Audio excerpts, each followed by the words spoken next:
So good start for Jhony Brito yesterday, 3 1/3 innings, scattered 5 hits, but didn't walk anybody and struck out 6 batters, which is, from what I understand, not what you really expect from Jhony Brito. He's more of a, gets early contact, trying to go for the soft contact ground ball sort of pitcher, but was missing some bats yesterday against the Chicago Cubs and has had a very solid spring training so far.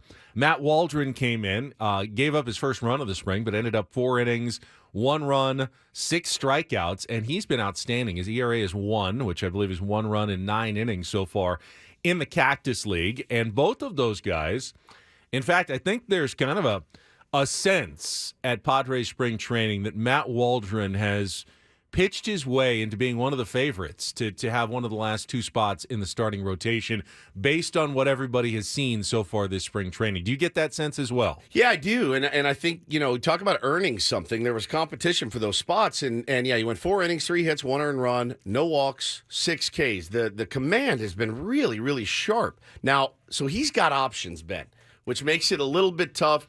But just because he has options right now, if he's earned his way into that slot, he can help you win ball games. It certainly looks that way right now. I think he is the 5th starter with an Avila as a swingman type. I think that's pretty. I think that could be pretty solid because Avila has done well. All right. Well, who's the 4th starter? Probably then? Brito, not Vasquez, because Vasquez has pitched very well. He's pitched well. I don't know that he's pitched. Has he pitched better than Jhony Brito? I don't know. I don't know either. I like to say Brito, by the way, not Brito. Drew Thorpe remains in big league camp as well. That's interesting. He was not sent down to the minors when they made some of those decisions. And again, don't read too much into it, but read something into that, that they made that choice to send guys down like Robbie Snelling and Jairo Iriarte. But they said, but we want to continue to see Drew Thorpe in the big league camp. Leads you to at least believe that he's still under consideration to be one of those guys. But I do think the wild card here, as you mentioned it, the options. And Pedro Avila, who is scheduled to pitch today against the Arizona Diamondbacks in Scottsdale, has not had the best spring. In fact, if you look at all the candidates that we've just thrown out, probably had the worst results when it comes to spring training. But he has no options left. And he has had success. And he's had enough big league success that with the number of teams are out there that are kind of desperate for pitching, if you put him on waivers to try to send him to the minor leagues, there's a really good chance you're going to lose him. There's no question. There's no question about it. Somebody will absolutely take a chance on Pedro Avila for nothing. So you could try to slot him in as your long reliever swingman role, like a 6th guy, but he's on your roster. So, piggyback style guy would be fine. A starter goes only 3 innings. You go Avila, and he can give you 3 or 4 to save the bullpen on a day. And if you've got a starter who needs last minute, he's got a blister, and you need someone who can start. Sure. He's got some value there, but I don't necessarily think that Pedro Avila has done enough to be one of those 5 starters as well. But you do that, and then you talk about a guy like Luis Patino, who just arrived, but he also doesn't have options. And would be someone that other teams would be intrigued by if you put him on waivers and try to get him down to the minor leagues. Now, there's a lot of gamesmanship that goes on at the end of spring training, where you try to kind of put guys through in the big list of other guys and see if you can kind of hide them, because you can't claim everybody.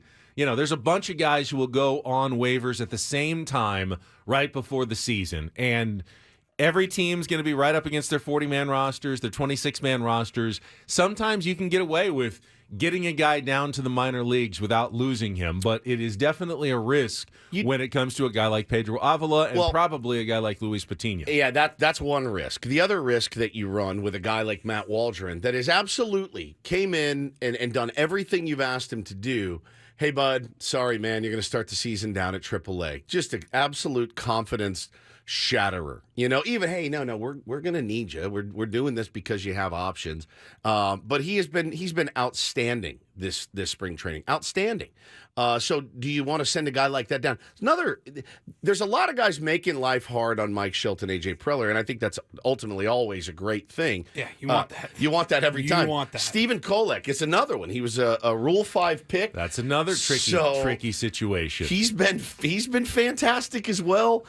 He's a Rule 5 pick. He has to go to Korea on the 26-man, or he gets offered back to the Mariners organization, who would probably take him. Jeremiah Estrada is a guy that no one had in their plans for 2024 if you were a Padres fan, but he's looked very good in the bullpen, and there aren't enough spots for everyone who's pitched well for the Padres this spring. Because the guys are looking good. Wandy Peralta had a really nice outing yesterday as well. So with Suarez struggling a little bit, and Yuki Matsui dealing with the back spasms, and the news yesterday was again positive, and it looks like he's going to get back and hopefully throw in a couple of exhibition games before the season, and maybe he'll end up as the ninth inning guy. Maybe it'll still be Suarez. Telling yesterday that Wandy Peralta got the end of the game. Yep. And you think maybe he's now your option C. He's done it before, not regularly, but he has pitched the ninth inning and been a closer in those situations before. And if you're not confident in Suarez and you're not confident in Matsui or his health, perhaps you see Wandy Peralta get some of those opportunities in the ninth inning for the Padres, at least early in the season.